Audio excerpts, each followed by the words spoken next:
Now, you might remember attorney Ben Crump, who represented Trayvon Martin's family in Florida, and he is now representing Michael Brown's family, and he's been kind enough to join us this morning. Mr. Crump, so now we have two new witnesses stepping forward. What does that do in terms of cooperating with the first witness who said that Michael Brown was unarmed and appeared to be trying to get away? Robin, I think that does a lot because the more witnesses come forward, and we want to encourage people to come forward, and if they're intimidated for retribution, they can come to the federal law enforcement officers, because that's what this is all about. There's no trust with the local law enforcement that this matter is going to be handled appropriately for the family of Michael Brown. So Ben, what have you done in terms of reaching out to police or the investigators to try to find answers for the family, and what have you been told? Well, you know, Robin, it's interesting because the chief and the police have not reached out to the family in any way, fashion, or form. And so if you imagine, Robin, your child unarmed, walking home with a T-shirt, shorts, and flip-flops, and a police officer, the person who's supposed to protect them, shoots him multiple times, you would think that the police would come to the parents and tell them what happened. They have been waiting patiently. Obviously, they're devastated. I mean, he's unarmed in broad daylight, and the reason people are so emotional, Robin, is because they saw it. His body laid in the ground for 4 hours, and you know, it's just troubling on so many levels. But we're going to get through this as a community, as a people, as one America.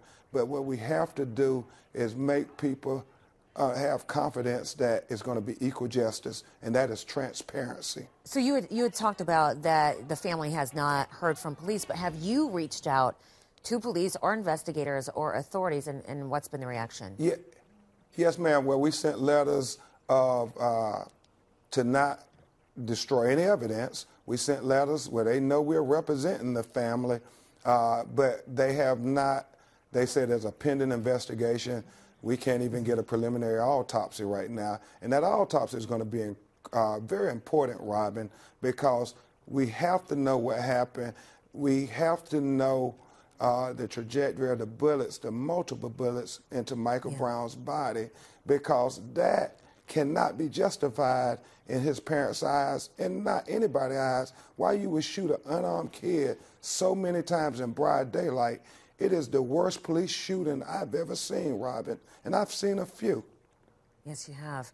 You know, Ben, how are the parents doing? When we first saw them in tape, either Saturday night or Sunday morning, there was anger. And then yesterday, when they said, let's do this the right way, peacefully, I saw an exhausted father. How are they today, as grieving obviously changes forms?